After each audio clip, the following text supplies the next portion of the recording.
very good afternoon to all of you. Today, I, Dr. Suman Bhatia, working as an associate professor in the Department of Computer Science and Engineering from Ajay Kumar Garg Engineering College, is going to teach you the topic deadlock prevention from the subject operating system. If you remember, in the last lecture, we have covered system model, deadlock characterization, and different methods for handling the deadlock in brief. Today we are going to cover in detail deadlock prevention along with introduction to deadlock avoidance. So going ahead with the deadlock prevention. If you remember, there are four ways to characterize the deadlock. One, the first condition that is required for deadlock to occur is mutual exclusion. The second one is no preemption. The third one is hold at mate, and the fourth one is circular wait. So we will discuss one by one that how can we prevent all these four conditions, because if we are able to set any of these conditions or prevent any of these conditions, so we are in situation to prevent the deadlock. So deadlock prevention is all about restraining the ways the request can be made. The first one is mutual exclusion. So it is not possible in case of the shareable resources, because if there are shareable resources, we can't impose the condition of mutual exclusion on those resources. Also, a printer is a resource which can't be simultaneously used by a number of several processes. And whereas if we talk in terms of the shareable resources, they don't require mutual exclusive access, and thus they can't be involved in a deadlock. The next is read-only files are also very good example of shareable resource. So if there are number of processes who are trying to access the shareable resource, they can be granted the simultaneous access to the file. But where the problem would come, it would come in case of the non-shareable resource. What is that? That is a process never needs to wait for a shareable resource in journal. However, we can't prevent deadlocks by denying the mutual exclusive condition, because there are some resources which are intrinsically non-shareable. We have already covered the example for the same, that is a printer. And the next is, second method is hold and wait. Here we will study two protocols under it. One is, it requires process to request and be allocated all its resources before it begins execution. So what does it mean? That before the process starts its execution, it should have all the resources available well in advance. Later on in the upcoming slide, we will also discuss what would happen if you are going to implement this protocol for preventing the hold and wait condition. And the next one is, next protocol 2 says allow processes to request resources only when the process has none allocated to it. What does it mean? If the process wants to request for the resources, it should be ensured that it is not carrying any of the resources. So we are going to discuss both these protocols in detail. Then we will discuss what are the limitations that are associated with the implementation of these two protocols. The first one, say for example, we have a DVD file, that is, and we have sorted the file over there, and then we are going to print the result to a printer.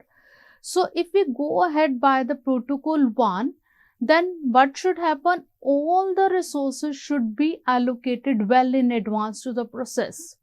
So what would happen in that case?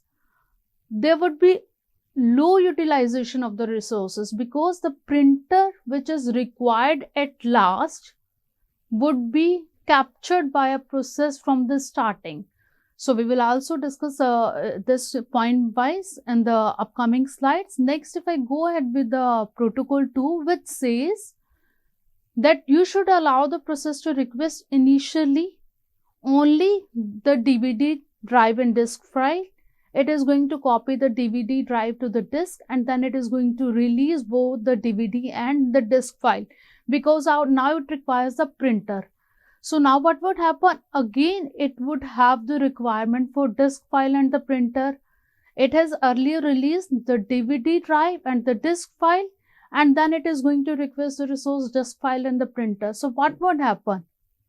After copying the disk file to the printer, it will release these two resources and then it will get terminated. So this is a very simple scenario, but what may happen in the worst case, it may happen that whenever the process, after it has released the DVD drive and the disk file, and whenever after it has released, it is again need to have the disk file. So maybe at that time that resource is not available, so it may have to wait for the long time. So, or starvation may also be there. So talking about the limitations of both the protocols, there may be resource utilization that would be less, that may be low, and since resources may be allocated but unused for a long period of time, as I have discussed with the case of printer, which won't be utilized till the last unless and until you have copied all the data into the disk file. And the next one is, when we request all the resources at the beginning of both the protocols, starvation may be there. Fine. So what would happen? A process which needs several popular resources may have to wait indefinitely, because at least one of the resources that it needs is always allocated to some other process. Means unless and until this process gets the required resource from some other process, it won't be able to start execution. So these are the two limitations which are there with the implementation of the protocols, which have been suggested as a method to prevent the hold and wait condition. The next one is deadlock prevention. It says if any process which is holding some resource requests another resource which can't be immediately allocated to it, then all the resources that are currently being held should be released. So what would happen? The preempted resources would then be added to the list of resources for which the other processes are waiting, and the process will be restarted only when it regains its old resources as well as the new resources it is requesting. So what may again happen, that at that point of time when it is requesting for the resources, those resources might be occupied by some other processes. So this is also not an optimal solution. So we will see in the future slides, in the upcoming slides, that it is any time better to deal with the deadlock avoidance method by making use of Banker's algorithm or resource allocation graph. We will soon study about that as well. So, and this protocol that we have discussed for the no preemption is often applied to the resources whose state can be easily saved and restored later. And what are those resources? Such as CPU register and the memory space. But these kind of protocol that we have discussed under the no preemption can't be applied for the resources such as printer and the tape drives. So the last one condition that was used for characterizing deadlock was circular wait. But we need to impose that this circular wait does not happen. So how that can be implemented? We can implement by imposing a condition of ordering of all the resource types. So for example, if I need to copy the data from one file to the another file and then take the print out of that file. So what I'll ensure, I'll request the file 1 first, then file 2, and then the printer.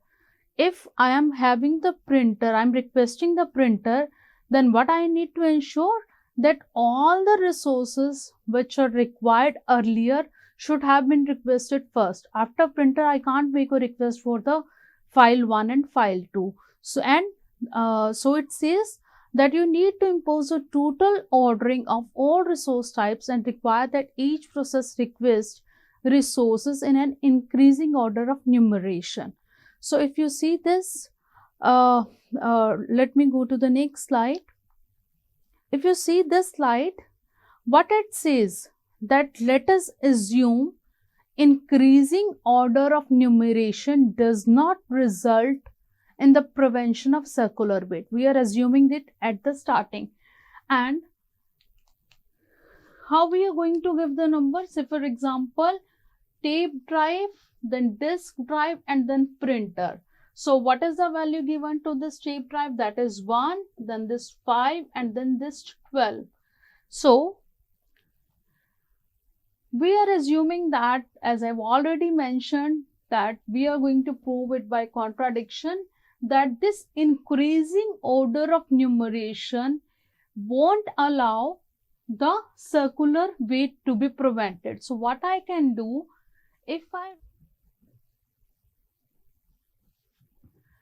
since we have already mentioned that we are going to prove by the contradiction that if I am going to assign the resources to the process in increasing order of numeration, I won't be able to prevent the circular weight condition. So now let us see, for the function that defines assigning the resource R naught to the process P naught is less than FR1 is less than FR2 and so on. And at last, since we are talking about the circular weight, the last process will make a request for the resources which are being held by the process P naught. So accordingly, it would be FR naught. Now see carefully, is it possible to have this condition true? No. So now our contradiction that we started, that we won't be able to prevent the circular weight in case we are going to assign the resources in increasing order of numeration, is not correct. In fact, we are able to prevent the circular weight condition in case we are going to allocate the resources in increasing order of numeration. So that was all about the deadlock prevention, where we discussed the different protocols, that how we are able to prevent the deadlock by setting the conditions for mutual exclusion, hold and wait, no preemption, and circular weight. Those conditions, setting those conditions in such a way that these conditions don't occur. So now we are going to move towards the deadlock avoidance. So deadlock avoidance is another way of deadlock handling. But what is the requirement over here? It requires that the system should have some additional information about the available resources and how these would be required by the different processes which are competing for execution. So it should have priority means well in advance system should have information about the resources. And it is the simplest and most useful model, which requires that each process declare the maximum number of resources of each type that it may require. Deadlock avoidance algorithm dynamically examines the resource allocation state to ensure that there can never be a circular weight condition, because if there is a circular weight but multiple instances of each resource type, deadlock may or may not occur. And if there is a single instance of each resource type, deadlock and circular weight with deadlock would occur. So deadlock avoidance in both the cases is going to ensure that deadlock circular weight condition won't occur. And resource allocation stated is defined by a number of available resources along with the allocated resources and what is the current maximum demand of the different processes. Now moving towards another slide, I'll show you the diagrammatic representation first, then we'll move to this slide. So if you see this diagrammatic representation, if it says if there is a safe state, then there is a no deadlock. But if it is an unsafe state, deadlock would be there. So now we need to identify how we will say that whether the state is a safe or unsafe state. So safe state, when a process requests an available resource, system must decide whether the immediate allocation of the resources to the process which is requesting it leaves the system in safe state or not. And for the time being, just understand it as that a process P1 has taken up a certain resources and then all the other n-1 processes are left with the availability of resource in such a manner that all the processes would be able to execute. Later on in the upcoming slides, I'll be covering it with the help of numerical problem that will give you more clear idea of how we can identify whether the system is in safe state or not. So it says system is in safe state if there exists a sequence from P1 through Pn of all the processes. So what I have written, all the processes, what does it mean? All the processes that are competing for the resources for execution in the system, such that for each process Pi, the resources that Pi can still request can be satisfied by currently available resources plus resources which are held by the other Pn-1 processes. Fine. Means available kitne and how many are being held by the other processes. Why they are talking about the held by other processes? Because the very first thing that we discussed in the deadlock chapter was system model, which ensures usage of resource, requesting and releasing. So it is assuming that any process which is going to complete the execution will also release those resources to be utilized by other processes. That's why it has been mentioned that resources which are being held by the processes Pn-1 if one is requesting for the some available resources. So let us see what it has mentioned. If process Pi resource needs are not immediately available, then the process Pi can wait until all the other Pj processes are finished, and when those other processes are finished, the process Pi can obtain the required resources. So later on you will see that deadlock avoidance algorithm will allocate the resources in such a manner that it will ensure all the processes are able to execute with the help of available resources. And when the process Pi terminates, when any process Pi terminates, the Pi plus 1 can obtain the required resources from the available pool of resources. And from where these resources are being generated? Which are currently available plus the resources that are being released by the processes which are completing their execution. So these are certain basic facts. The system is in safe state, it means no deadlock is there. If the system is in unsafe state, possibility of deadlock is there. And avoidance, it would ensure that a system will never enter an unsafe state that we have already described. Now, based on this, there are different possible questions for the topic that we have covered so far. Differentiate between deadlock prevention and avoidance.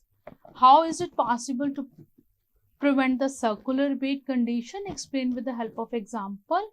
If you wish to cite the example for the same, you can cite the example that we have covered in the previous slides, or you can cite the example based on your understanding of the circular wait condition. But you need to ensure that you are going to cite the example which is related to the resources associated with the computer system. The next is how mutual exclusion, hold and wait, and no prevention conditions can be prevented.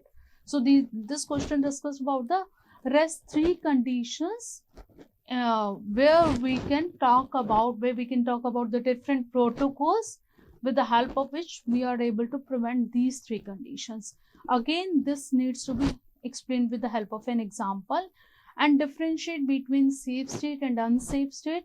When you are going to describe this, you also need to mention that safe state means no deadlock, and unsafe state there's a possibility of deadlock.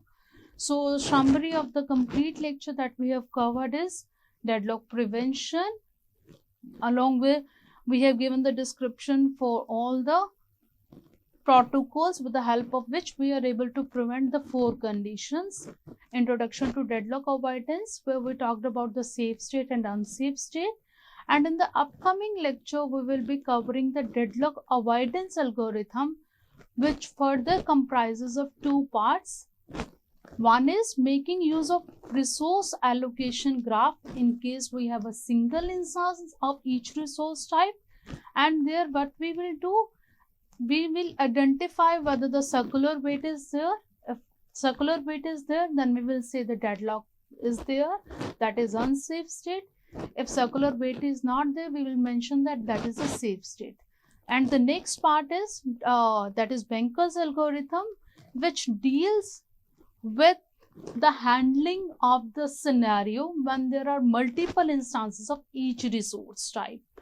And in that case, Banker's algorithm is further divided into two parts: resource request algorithm, and the next one is safety algorithm.